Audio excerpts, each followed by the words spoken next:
देखो, एज से रिलेटेड जो क्वेश्चन है, अगर मैं तुमसे ये पूछूं,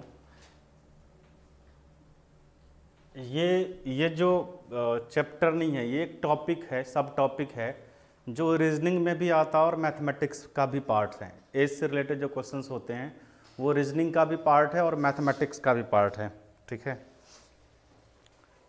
तो ये हम लोग मैथमेटिक्स में भी कर रहे हैं, मैथमेटिक्स पॉइंट ऑफ व्यू से, क्योंकि जो एज का क्वेश्चन होगा वो रेशियो से रिलेटेड होगा, जो एज का क्वेश्चन होगा वो रेशियो से रिलेटेड होगा। दूसरी बात यह है कि अगर देखो, जैसे बाकी सब्जेक्ट में अगर तुम एब्सेंट भी हो जाते हो तो कोई इशू नहीं पड़ता है कि अगले क्लास से वो बिल्कुल सिमिलर हो जाता है, लेकिन मैथमेटिक्स में ऐसा नहीं है। मैथमेटिक्स में अगर शुरू से प्रेजेंट रहते हो तो सारी चीज़ें समझ में आएगी, वो हमारी गारंटी है। लेकिन अगर बीच में एब्सेंट हो जाते हो तो दिक्कत आती है। फिर भी अगर बीच में एब्सेंट हो तो तुम ऐसा हो सकता है कि तुम मुझसे ऑफिस में पूछ सकते हो क्वेश्चन, वहाँ पर मैं बता दूंगा अगर किसी को दिक्कत हो तो, ठीक है। वैसे होगा ही। देखो, एज से रिलेटेड की क्वेश्चन की मैं अगर बात करूं तो सिंपली अगर मैं तुमसे ये पूछूं, किसी की उम्र 25 है, किसी की उम्र 25 है, तो मुझे ये बताओ कि 5 साल बाद, ठीक है, वो कितने उम्र का होगा? 30 का होगा। इसके लिए तुमने क्या किया? ऐड किया या सब्सट्रैक्ट किया या मल्टीपल किया? ऐड किया, ठीक है। अगर किसी की उम्र अभी 30 है तो 10 साल पहले उसकी उम्र कितनी होगी? 20 होगी। ऐसा तो हो नहीं सकता है कि दो दोस्त है और वो बोले कि तुम 10 साल पीछे चले जाओ तब तक मैं यहीं रहता हूँ, ठीक है, या तुम 10 साल आगे चले जाओ तब तक मैं यहीं रहता हूँ, ठीक है। अगर मैं इनके साथ दो व्यक्ति की बात करूँ, दो लोगों की बात करूँ, तो अगर एक की उम्र 10 साल बढ़ेगी तो दूसरे की उम्र भी 10 साल बढ़ेगी, है कि नहीं? ऐसा तो नहीं है कि सर इसमें लिखा हुआ नहीं है कि ए का उम्र 10 साल बढ़ेगा या बी का उम्र बढ़ेगा। अगर एक की उम्र 10 साल बढ़ेगी तो बी की उम्र भी 10 साल बढ़ेगी, ठीक है। यानी कि मैं तुमसे ये पूछ सकता हूँ कि अगर किसी की उम्र 40 है तो 20 साल बाद उसकी उम्र कितनी हो जाएगी? 60 हो जाएगी। ये हम लोग बचपन से सीखते आ रहे हैं। लेकिन ये जो टॉपिक है उसमें एक कॉन्सेप्ट समझना ज़्यादा ज़रूरी होता है। वो क्या होता है? यहाँ समझो कि अगर किसी की उम्र 45 है, ए की उम्र, और बी की उम्र 15 है, ठीक है। ए की उम्र कितनी है? 45 है और बी की उम्र कितनी है? 15 है। अब मुझे इन दोनों को बराबर करना है, ठीक है। उम्र तो 15 को हम 45 नहीं कर सकते हैं, किसी भी तरीके से नहीं कर सकते हैं। किसी की उम्र 15 साल है और उसको ऐसा कुछ कर दे, जादू पढ़ दे या कुछ कर दे जो 45 हो जाए, ऐसा कुछ नहीं कर सकते हैं। लेकिन क्वेश्चंस को सॉल्व करने के लिए एक लीनियर इक्वेशन हम बना सकते हैं, वही समझाने की मैं कोशिश कर रहा हूँ। ए की उम्र 45 है और बी की उम्र 15 है। अगर मैं तुमसे ये कहूँ कि ए और बी को बराबर करो तो तुम क्या करोगे? बताओ। ए और बी को बराबर करो, इन दोनों को बराबर करो, तो इसमें तुम क्या कर सकते हो? बताओ। इनको 3 से मल्टीपल कर सकते हो या उनको 3 से डिवाइड कर सकते हो। समझ रहे मेरी बात? कि अगर इन दोनों को मैं बराबर करना चाहूँ, ठीक है, तो हमें यहाँ पर मल्टीप्लाई करना होगा कि नहीं करना होगा? बताओ। या फिर यहाँ पर डिवाइड करना होगा 3 से, तभी बराबर हो सकता है। ये मैं ऐसा इसलिए लिखा रहा हूँ कि ये क्वेश्चन का सब टॉपिक है, क्वेश्चन में यूज होगा, ठीक है। अगर किसी की उम्र, मान के चलो कि पिता की उम्र, फादर का जो एज है वो 45 है, ठीक है, और जो सन का एज है वो 15 है। हमें इन दोनों को बराबर करना है, ठीक है। तो क्या करना पड़ेगा? इधर 3 से गुना करना पड़ेगा, ये करना पड़ेगा ना, ठीक है। अगर मैं तुमसे ये कह रहा हूँ पिता की उम्र x+14 है और जो सन है उसकी उम्र x है, x माइनस कुछ मान लो 10 है, ठीक है, ऐसा है। अगर अब ये कंप्लीट नहीं है, मैं ऐसे ही तुम्हें समझाने के लिए बता रहा हूँ, ठीक है। अगर मैं तुमसे कहूँ ये इसका दुगुना है, 2 टाइम्स है, फादर की उम्र सन की उम्र से 2 टाइम्स है, तो मुझे ये बताओ कि अगर मुझे बराबर करना होगा तो किस में गुना करना होगा? फादर में कैसे गुना कर देगा? फादर में अगर गुना करेगा तो और बड़ा हो जाएगा वो। ये मान के चलो फादर है और ये सन है, इसको बराबर करना और इसी में तुम 3 से गुना कर देगा, ठीक है, तो और ज़्यादा हो जाएगा। सिंपली समझो ना कि जो जिसका एज कम होगा ना, जो सन मतलब जो बेटे का जो उम्र होता है ना वो हमेशा कम ही होता है ना बाप की उम्र से, ज़्यादा तो हो नहीं सकता। वो हमेशा कम ही होता है। तो क्वेश्चन में लिखा रहेगा कि फादर की जो उम्र है ना वो 2 टाइम्स है बेटे से। अब 2 टाइम्स है, इसका मतलब तुम्हें अगर बराबर करना है तो बेटे में गुना करना होगा कि नहीं। अगर तुम्हें इक्वेशन लाना है, बराबर करना है तो बेटे में गुना करना होगा। अगर मैं तुमसे ये कहूँ कि फादर की उम्र बेटे की उम्र से, ये जो है इसके उम्र से 5/2 टाइम्स है, ये जो है ये कितना है 5/2 टाइम्स है। तो मुझे ये बताओ कि 5/2 से तुम किसको गुना करोगे? सन को गुना करोगे, और जब सन को गुना करोगे तो बराबर आ जाएगा। थोड़ा सा और मैं समझाऊं, डिवाइड भी कर देंगे लेकिन गुना करना ज़्यादा आसान है, ठीक है। गुना करना ज़्यादा आसान है, डिवाइड करोगे तो तुम फ्रैक्शन में आ जाएगा, तो फ्रैक्शन में आ जाएगा तो वो लिटिल बिट गुना करने से ज़्यादा टाइम लेगा, ठीक है। तो वो तुम चाहो तो ऐड भी कर लो, क्या दिक्कत है, ऐड भी कर सकते हो। अगर मैं ये कहूँ, चलो एक क्वेश्चन से बताता हूँ, ठीक है, फिर मैं और उसको एलेबोरेट करूँगा। Question number 32।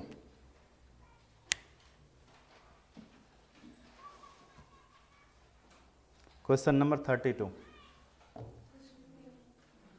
सीट नहीं है, या तो बाहर से ले लो या किसी के साथ बैठ जाओ।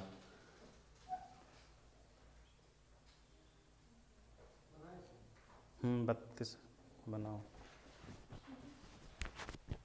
किसी के साथ बैठ जाओ या फिर बाहर से लो ना, बाहर में तो होगा ना सीट, नहीं है बाहर में।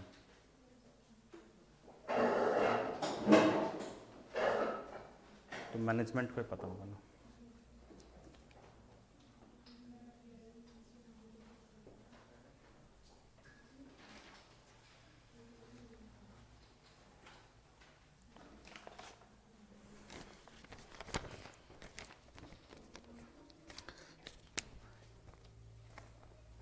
Question number 32। अब देखो ये जो क्वेश्चन है वो रेशियो का ही एप्लीकेशन है, ठीक है, और इसलिए यहाँ मैं पढ़ा रहा हूँ as.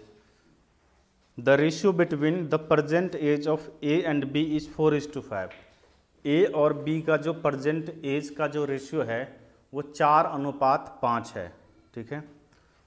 If the ratio between their ages 4 year hence becomes 14:17। 4 साल बाद उसकी उम्र का अनुपात 14:17 है। अब समझो, मैंने कहा था तुमसे कि रेशियो का मतलब अगर 4:5 है तो इसका मतलब ये नहीं कि ये 4 और ये 5 है, इसका मतलब ये है कि अगर ये 4 है तो ये 5 है, अगर ये 8 हो जाए तो ये 10 हो जाएगा, अगर ये 8 हो जाए तो ये 10 हो जाएगा। इसका मतलब ये है कि इनके बीच में कुछ कॉमन है, ठीक है। वो कुछ भी हो सकता है, अभी मुझे पता नहीं है, वो कुछ भी हो सकता है। तो ये कहा गया है कि एज जो है ए और बी का 4:5, इसका मतलब 4x और 5x है, ठीक है। तो तुम क्या करोगे, 4x और 5x कर लोगे, ठीक है। आगे पढ़ो। 4 साल बाद उसके आयु का अनुपात कितना हो जाता है, 14:17। ये कितना 4 साल बाद है, 4 ईयर्स लेटर है, 4 साल बाद। अच्छा ये बताओ, जब 4 साल बाद की बात होगी तो ये 4 साल अगर बड़ा होगा तो ये भी 4 साल बड़ा होगा। ऐसा तो ये नहीं है कि ये बड़ा हो जाएगा, ये बोलेगा मैं अभी यहीं रुक रहा हूँ, ऐसा नहीं हो सकता। अगर ये 4 साल बड़ा है तो ये भी 4 साल बड़ा होगा, ठीक है। अब ये तुम क्या करोगे, क्रॉस मल्टीप्लाई करोगे, ठीक है। अब क्रॉस मल्टीप्लाई को बताओ कितना हो जाएगा, 68x 68 70 56। अब मुझे x की वैल्यू, ये x है और ये भी x है, देखो ये दोनों वेरिएबल्स में है और दोनों वेरिएबल्स x है, तो तुम एक को इधर लेके आ जाओ और एक को इधर लेके आ जाओ। इधर लेके आओगे तो कितना बच जाएगा बताओ, 2x बच जाएगा, और 2x की वैल्यू कितनी हो जाएगी, 12 हो जाएगी, तो x की वैल्यू कितनी हो जाएगी, 6। x की वैल्यू 6 आ गई, ठीक है। अगर x की वैल्यू 6 आ गई तो इससे तुम क्या मतलब निकाल रहे हो, इससे तुम यही मतलब निकाल रहे हो ना कि ये जो कॉमन फिगर है, ये जो कॉमन फिगर है वो हमें पता चल गया, ठीक है। ये जो कॉमन फिगर है वो पता चल गया। तो अगर मैं तुमसे कहूँ कि एज ऑफ ए निकालने के लिए तो तुम क्या करोगे, 4 को 6 से गुना कर लोगे तो कितना हो जाएगा 24। अगर मैं तुमसे कहूँ एज ऑफ बी निकालने के लिए, एज ऑफ बी निकालने के तुम क्या करोगे, 5 मल्टीपल में 6 30। यानी कि इनमें से तुमसे जो पूछा जाएगा वो आंसर हो जाएगा। और इस क्वेश्चन में बी का पूछा जा रहा है तो तुम्हारा आंसर कितना हो जाएगा 30 हो जाएगा, तुम्हारा आंसर 30 हो जाएगा। बस इसमें कुछ नहीं करना है, रेशियो का ही एक पार्ट है ये एज, जो रीजनिंग में भी आता है और मैथमेटिक्स में भी आता है। समझ में आ गया, तुमको समझ में आया? लिख लो इससे अगर समझ में आया तो।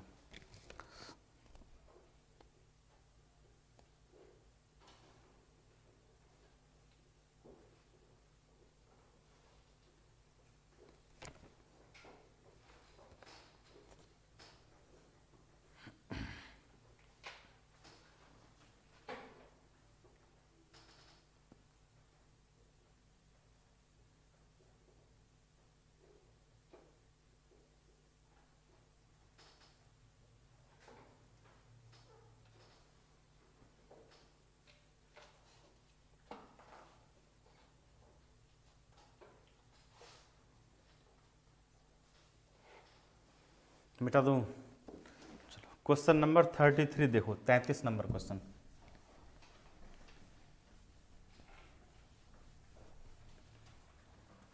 Question number 33।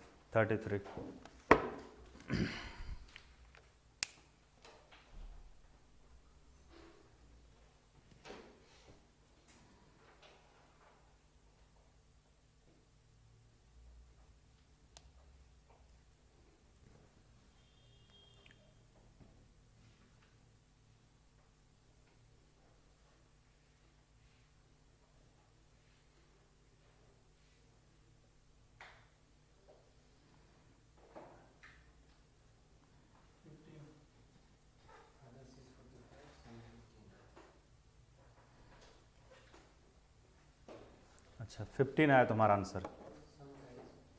अच्छा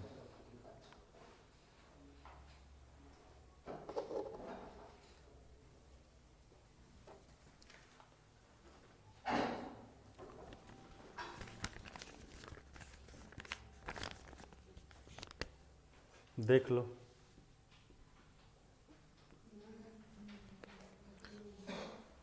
कितने लोगों का आंसर आया ये बता दो। कितने लोगों का नहीं आया ये मैं नहीं पूछूं, कितने लोगों का आ गया ये बता दो। इसका मतलब रास्ते में क्या, इसका मतलब होता आना। ठीक है 3 लोगों का आया आंसर। चलो मैच करना आंसर सही है कि नहीं। देखो a father is 3 times as old as his son. एक पिता की उम्र उसके बेटे की उम्र की 3 गुनी है। कब? अभी की वो बात कर रहा है। अगर मान के चलो तुम ऐसा कुछ सोच लो, सन का एज अगर x है तो फादर का कितना हो जाएगा? नहीं होगा क्या? अगर सन का एज x है तो फादर का एज 3x, यही हो सकता है कि नहीं हो सकता है? इसका मतलब तुम, ये कौन सा एज है बताओ? Present as. प्रेजेंट एज में ही बता रहा है कि पिता की उम्र बेटे की उम्र से 3 गुनी है। तो तुम कुछ भी मान लो, ये जरूरी नहीं कि तुम x ही मानो, जो भी मान लो, ABCD कुछ मान लो। ठीक है, तो ये x होता है और ये 3x हो गया। आगे पढ़ो क्या कह रहा है। 5 years back he was 4 times as old as his son। कहता है 5 साल पहले पिता की जो उम्र थी वो बेटे की उम्र से 4 गुनी थी, 4 टाइम्स थी। ठीक है, कब बता रहा वो? 5 साल पहले। तो इसका मतलब अगर मैं ये बताऊं, तुमसे पूछूं 5 years बैक जो होगा, सन की उम्र कितनी होगी बताओ? x - 5 घटा लोगे, यही कर सकते हो ना। फादर की उम्र कितनी होगी बताओ? 3x - 5। 5 साल पहले बेटे की उम्र x - 5, जितना उम्र अभी है उसमें से तुम 5 घटा लो। अगर 20 है तो 5 घटाओगे तो 15 हो जाएगा। अगर x है तो 5 घटाओगे तो x - 5 हो जाएगा। अब ये आ गया और ये कह रहा है कि 5 साल पहले ये जो फादर की जो आयु है, एज है, वो बेटे की एज से कितनी गुनी है? 4 गुनी, 4 टाइम्स है। तो पहले मैं इसको ऐसे लिख लूँ। ठीक है, सन लिख लूँ और फादर लिख लूँ। इसका है x माइनस 5 और इसका है 3x माइनस 5। हमें ये बताओ कि हमें किसकी वैल्यू निकालनी है, हमें x की वैल्यू निकालनी है। और x की वैल्यू निकालने के लिए हमें एक लीनियर इक्वेशन बनाना होगा। तो तुम करोगे क्या, कुछ मत सोचो कि ये फादर की उम्र बेटी की उम्र से 4 गुनी है, तो तुम किस में 4 से गुना करोगे कि बराबर हो जाएगा? बेटी की उम्र को 4 से गुना करोगे, तो तुम यहाँ पर बेटी की उम्र को 4 से गुना कर लो और ये बराबर कर लो। अब ये बराबर हो गया कि नहीं हुआ बताओ? अब ये बराबर हो गया या नहीं हुआ, हाँ या ना बताओ? हो गया। अब ये बताओ 4x माइनस में कितना हो जाएगा? बराबर में 3x माइनस में क्या है? 5 है। अब इधर लेके आओगे तो क्या हो जाएगा? x बराबर में -5 और प्लस में 20, तो x की वैल्यू कितनी हो जाएगी? 15 हो जाएगी। x की वैल्यू 15 आ गई, तो हमें ये बताओ कि तुमसे इसमें पूछा जा सकता है कि बेटे की वर्तमान आयु यानी कि प्रेजेंट एज ऑफ सन, तो क्या हो जाएगा यहाँ पर बताओ? 15। प्रेजेंट एज ऑफ फादर अगर तुमसे पूछा जाएगा तो क्या हो जाएगा बताओ? 3 मल्टीपल में 15 बराबर 45 हो जाएगा। अगर तुमसे ये पूछा जाए कि 5 ईयर बैक सन की उम्र कितनी है, तो 15 में से तुम क्या करोगे? 5 घटा दोगे 10। तुमसे ये भी पूछा जा सकता है कि 10 साल बाद पिता की उम्र कितनी होगी या 10 साल बाद बेटे की उम्र कितनी होगी। तो अगर पिता की उम्र 10 साल बाद पूछा जाए तो प्रेजेंट की उम्र तुम्हें पता है कितनी है? 45 है, तो उसमें 10 ऐड कर दो, ठीक है। अगर सन का पूछा जाए 10 साल बाद कितना होगा, तो उसमें भी 10 ऐड कर दो। यानी कि कुछ भी पूछा जाए तो तुम इसको आराम से बना सकते हो। ये जरूरी नहीं है कि इस क्वेश्चन को हम इसी मेथड से बना सकते हैं, बहुत सारे मेथड्स हैं, 5-6 मेथड्स हैं, ठीक है। लेकिन 5-6 मेथड्स में ये एक ऐसा मेथड्स है, बेसिक्स मेथड्स, जिससे तुम भूलोगे नहीं, ठीक है। बाकी जो मैं क्रॉस मल्टीप्लाई वाला मेथड्स बताया था, ठीक है, क्रॉस मल्टीप्लाई वाला जो पिछली क्लास में मैंने मेथड्स बताया था, ठीक है, इतना मैं उम्मीद रख सकता हूँ कि तुम भूल जाओगे, ठीक है। और भूल जाओगे और तुम सारे क्वेश्चंस पे अप्लाई नहीं कर पाओगे। उसके लिए प्रैक्टिस ज़्यादा ज़रूरी होता है, और मैं ये नहीं चाहूँगा कि सब कुछ छोड़ कर तुम मैथ्स पे ही लग जाओ, ठीक है, ऐसा तुम भी नहीं चाहोगे, ठीक है। तो ये बेसिक्स मेथड्स है, इसमें मतलब उससे अगर मान को चलो 30 सेकंड लगेगा, तो इससे 45 सेकंड्स लगेगा, 10-5 सेकंड का अंतर है, तो रिस्क नहीं लेना, ठीक है। अगर वही एसएससी और बाकी एग्जाम्स की बात होती तो मैं बोलता उसी मेथड से बनाने के लिए, ठीक है, क्योंकि उसमें ज़्यादा प्रैक्टिस करना होता। तो यहाँ पर तुम इसी मेथड से, बेसिक्स मेथड से क्वेश्चन को सॉल्व करोगे, ठीक है। तुम्हारे अनुसार ये मेथड सही है। चलो लिख लो इसे।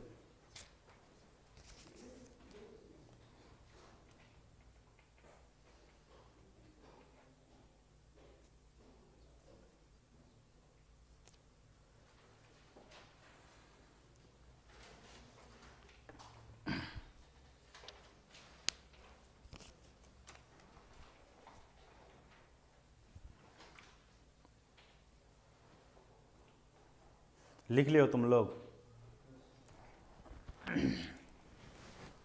जिसने लिख लिया है वो क्वेश्चन नंबर 33 तो तुमने बना लिया, 34 बना के बताओ। अभी बनाना है, घर से नहीं? अच्छा, 34 का बाकी लोग भी बना लो।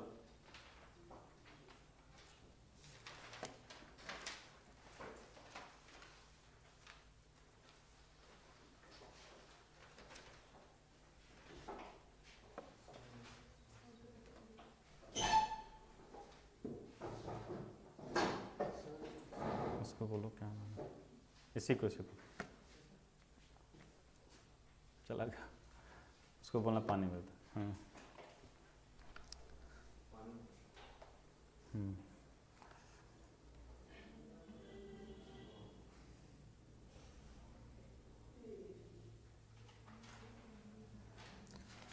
जिसका आंसर आ जाए बता देना, बाकी कुछ लोग 1-2 को छोड़कर बाकी का आंसर आ जाए बता देना। Question number 34।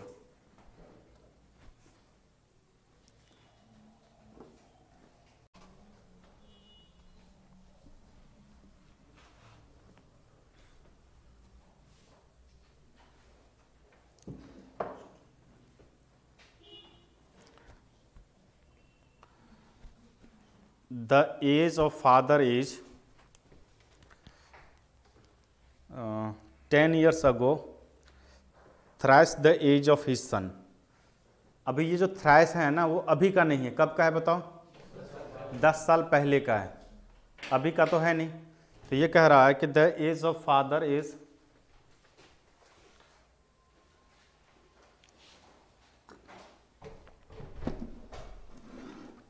The age of father is 10 years ago was thrice the age of his son। अब यहां पर तुम कुछ मान सकते हो, ठीक है? 3 साल पहले भी कुछ 10 years ago भी मान सकते हैं, अभी भी मान सकते हैं, तुमको जो सुटेबल लगे वो मान लो, ठीक है? मैं ये मान रहा हूं, ठीक है,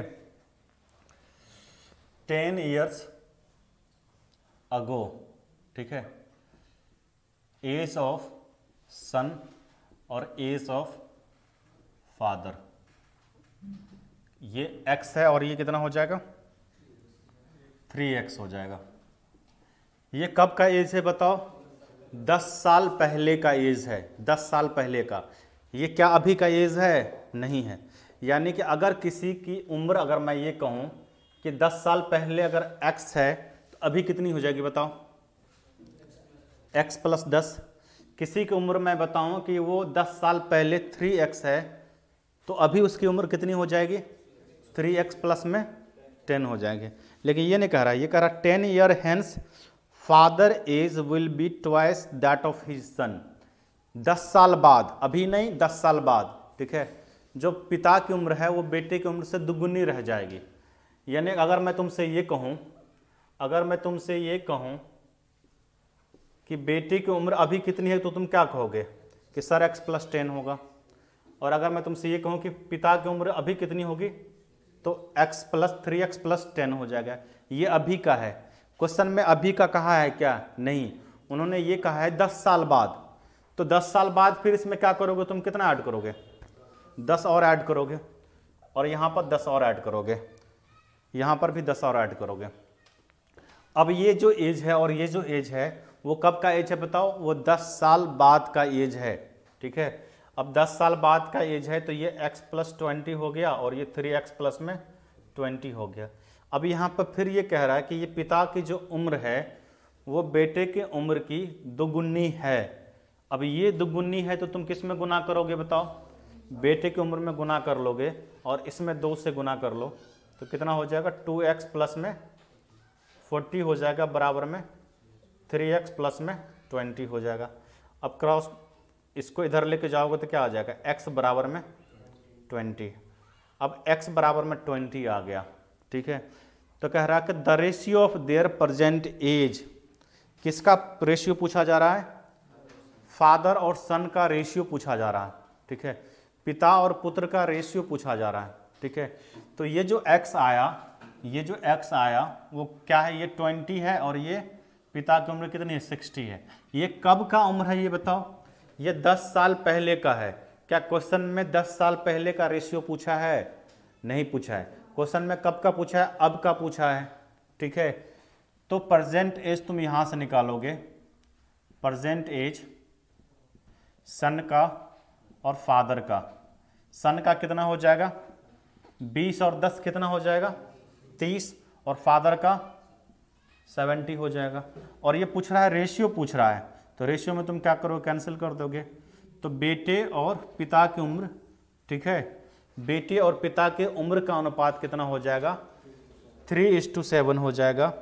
पिता और पुत्र का पूछा जाए तो 7:3, और बेटे और इसमें क्या पूछा जा रहा है?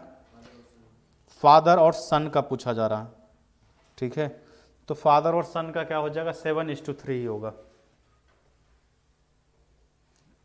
उम्मीद करता हूं सबको समझ में आ गया होगा। आ गया समझ में?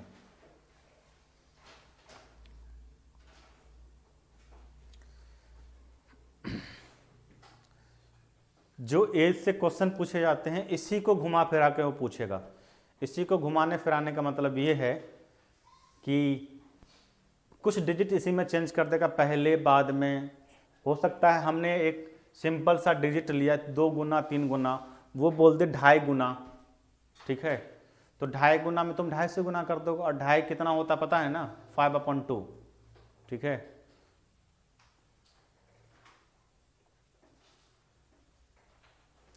कभी अगर तुमसे ऐसा क्वेश्चन पूछा जाएगा 7 1/2 टाइम्स अगर पूछा जाएगा तो इसका मतलब ये समझ जाना, ठीक 15/2 है। 15/2 ये तो हम लोग बचपन से सीखते आ रहे हैं ना, वैसे ये सब भी बचपन से सीखते आ रहे हैं लेकिन भूल गए हैं। चलो आगे बढ़ रहे हैं, क्या लिख लो।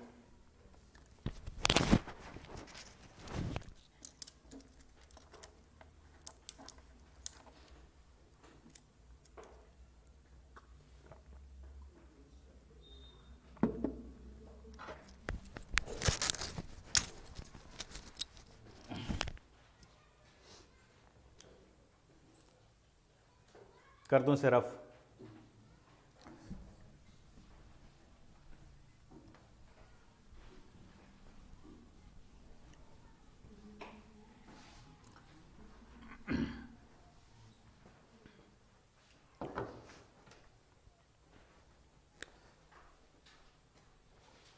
देखो ए और बी का अगर मैं रेशियो की बात करूं तो ये अगर लिखा हुआ 2:3, कितना लिखा हुआ है 2:3, ये रेशियो में है।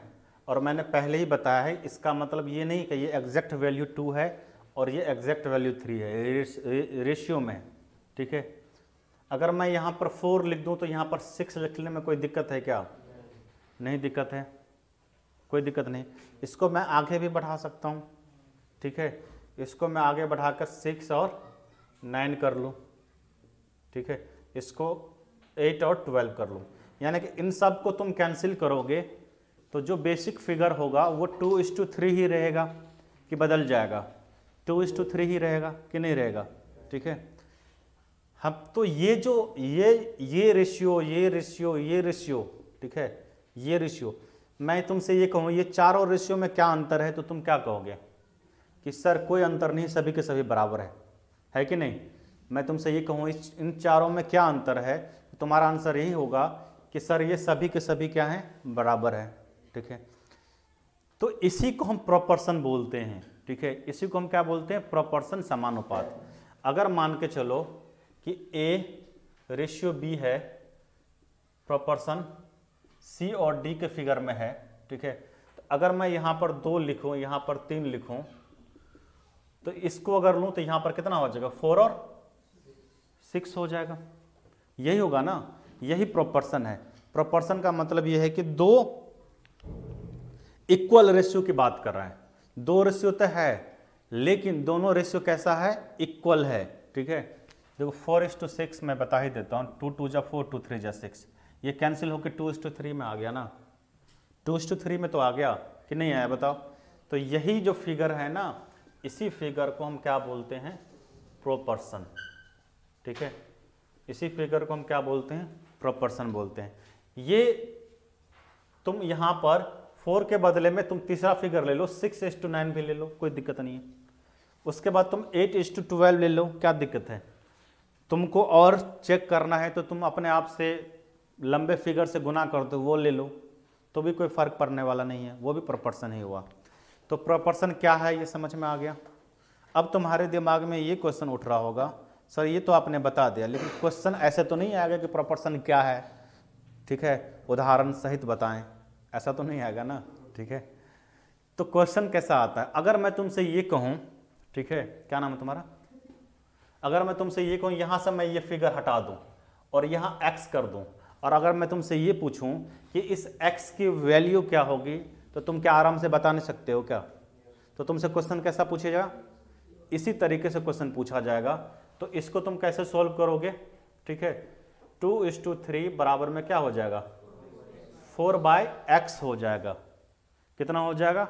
4/x। अब तुमको पता है ना कि बराबर में ऊपर ऊपर कैंसिल होता है, तो 2 2 जा 4 कर दो, तो x की वैल्यू कितनी आ गई? 6।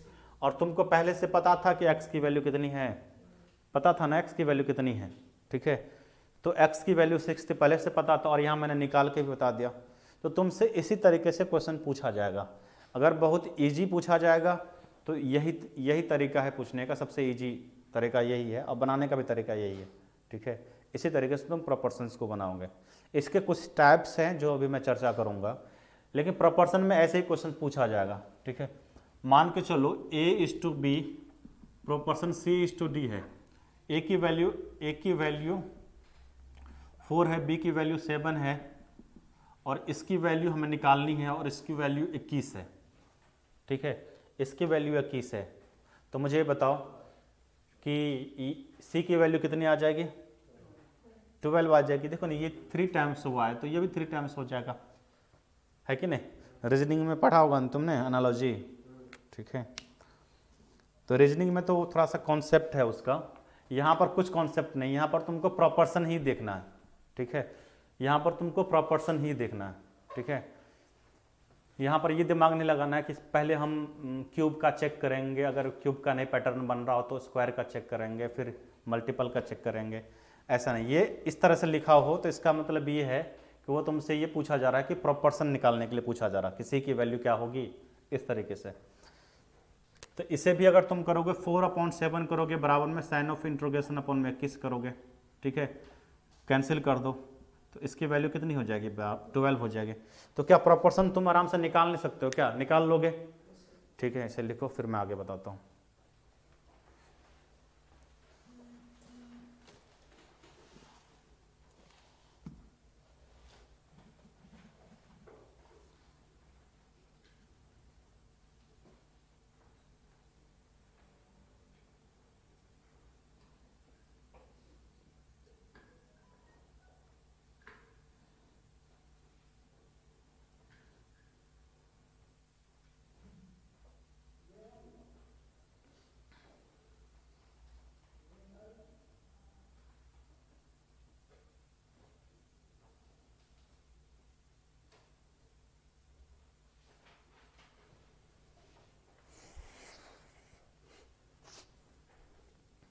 मिटा दूँ?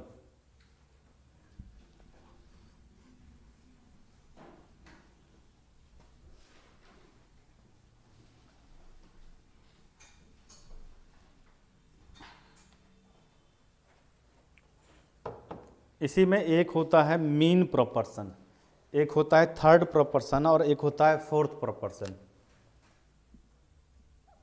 मीन प्रोपोर्शन,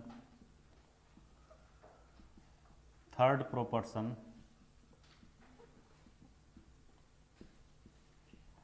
फोर्थ प्रोपोर्शन, यही 3 चीज पढ़ने हैं। मीन प्रोपोर्शन, थर्ड प्रोपोर्शन और फोर्थ प्रोपोर्शन, ठीक है। ये 3 चीज। तो सबसे पहले मीन प्रोपोर्शन की चर्चा कर रहे हैं, ठीक है। मीन प्रोपोर्शन का मतलब ये होता है, ठीक है, मान के चलो ए और बी फिगर है एक, ठीक है। ए और बी कोई फिगर है, मैं तुमसे ये कह रहा हूं कि मीन प्रोपोर्शन तुम इसका निकालो। इसको हिंदी में क्या बोलते हैं? चलो हिंदी में तो तुमको देना नहीं, मध्य समानुपाती, ठीक है। तो ए और बी 2 फिगर दिया हुआ, तुमसे ये कहा जाएगा इसका मीन प्रोपोर्शन क्या होगा, ठीक है।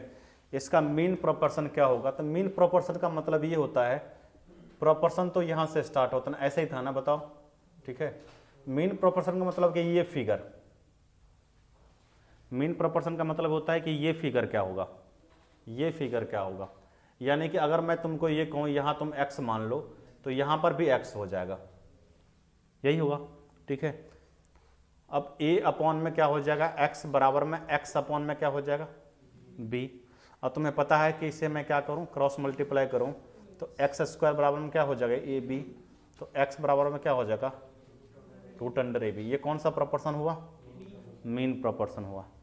अगर मैं यही चीज मैं तुमसे ये कहूं कि तुम मुझे 3 और 12 का मीन प्रोपोर्शन बताओ, 3 और 12 का मीन प्रोपोर्शन बताओ, तो तुम क्या करोगे कि सर 3 अपॉन में x कीजिए आप, बराबर में x अपॉन में 12 कीजिए, तो x स्क्वायर बराबर में कितना होगा? 36, और x की वैल्यू कितनी हो जाएगी? x की वैल्यू 6 होगी, ठीक है। प्लस माइनस भी 6 तुम बोल रहे होगे, तो चलो मैं मान लूँगा, ठीक है, लेकिन उतना नहीं जाना है अंदर, ठीक है, अलजेब्रा में। यहाँ पर x की वैल्यू 6 होगी प्लस माइनस में, ठीक है, x की वैल्यू 6 होगी। x की वैल्यू प्लस माइनस कहीं कहीं लिखा रहे तो कोई बात नहीं, प्लस माइनस x हो गया। तो तुमको इस पैटर्न से सॉल्व नहीं करना है, क्या करना है, दोनों को मल्टीपल करके उसका स्क्वायर रूट निकाल लो। 3 और 12 का मैं अगर बोलूँ मीन प्रोपोर्शन निकालने के लिए तो तुम्हारे दिमाग में यही आना चाहिए कि सर 3 और 12 को मैं मल्टीप्लाई कर लूँ और उसका स्क्वायर रूट निकाल लूँ। तो 12 3 जा 36 होता है और 36 का कितना हो जाएगा, 6 होगा। ठीक है, 36 का 6 होगा। और ये दिमाग में आ रहा होगा सर आपने ये प्लस माइनस लगा दिया। ठीक है, प्लस माइनस क्यों लगा दिया? ठीक है, देखो एक्स स्क्वायर के मैं बहुत डिटेल में नहीं, इन शॉर्ट में तुम्हें बता रहा हूँ। एक्स स्क्वायर की वैल्यू 36 है और 36 क्या है, प्लस में है। 36 प्लस में है ना, हर हाल में तुम्हें एक्स स्क्वायर की वैल्यू 36 लानी है और वो किस में लानी है, प्लस में लानी है। ठीक है, तो अगर प्लस 6 को 6 के गुना करोगे तो कितना हो जाएगा, 36 हो जाएगा, नहीं होगा। -6 को और -6 से गुना करोगे क्या आ जाएगा, दोनों वैल्यू हो सकता है कि नहीं हो सकता है। ठीक है, इसलिए यहाँ पर मैंने +-6 लिखा है कि +6 भी हो सकता है, ठीक है, -6 भी हो सकता है, +-6 हो सकता है, वो हमेशा 36 प्लस कर देगा। हाँ, और भी इसके कंडीशंस है, वो मैं उतना डिस्कस में नहीं जाऊँगा, अभी टाइम लग जाएगा तब आधा घंटा। तो बस तुमको इतना समझना कि इसकी वैल्यू इतनी हो जाती है। ठीक है, बाहर में पूछ लेना, जितना तुम्हारे अंदर एग्रिटी है ना, एग्रिटी बाहर में पूछ लेना। ठीक है, तो यहाँ पर प्लस माइनस दोनों, मतलब +6 भी हो सकता है, -6 भी, इसलिए मैंने वहाँ पर प्लस माइनस लिखा। ठीक है, वहाँ पर प्लस माइनस लिखा, अदरवाइज तुम्हारे आंसर में ऑप्शन में 6 ही दिया रहेगा। ठीक है, या स्पेशल केसेस में +-6 दे सकता है वो, तो तुम वहाँ पर +-6 करके आओगे। समझ में आ गया? अगर मैं तुमसे ये कहूँ कि 9 और 4 का मीन प्रोपोर्शन बताओ, तुम बताओ तो 9 और 4 का मीन प्रोपोर्शन, फिर भी 6 होगा। 9 4 जा 36 होता है। ठीक है, 16 और 9 का मीन प्रोपोर्शन बताओ। ठीक है, बाहर आता है ना, टेबल आता है ना।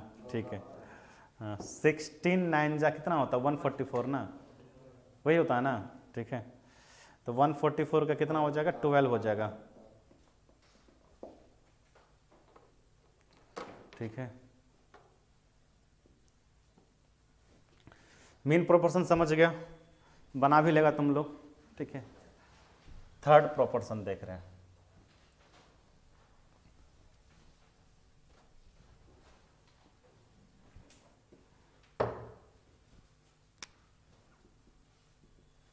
थर्ड प्रोपोर्शन का मतलब ये है कि अगर ए बी लिखा हुआ, तुमसे कहा जाएगा थर्ड प्रोपोर्शन निकालने के लिए, तुमसे कहा जाएगा क्या निकालने के लिए, थर्ड प्रोपोर्शन निकालने के लिए।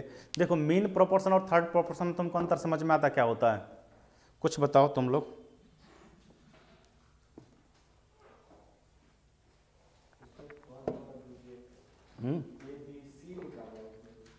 क्या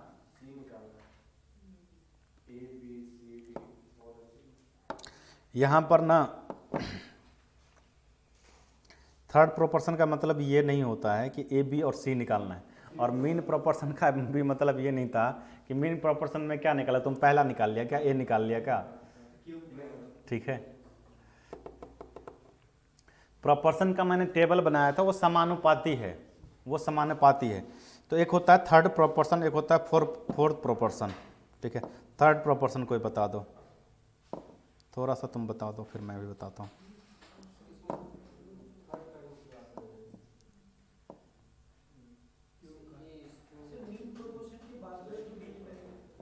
अच्छा, मीन प्रोपोर्शन के बाद वाला जो डिजिट आएगा।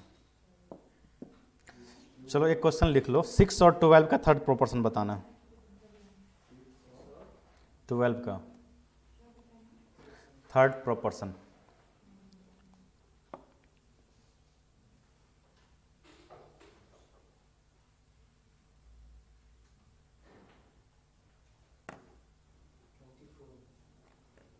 बाकी लोगों का भी चेक कर लेते हैं।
एक मिनट तुम ट्राई करो।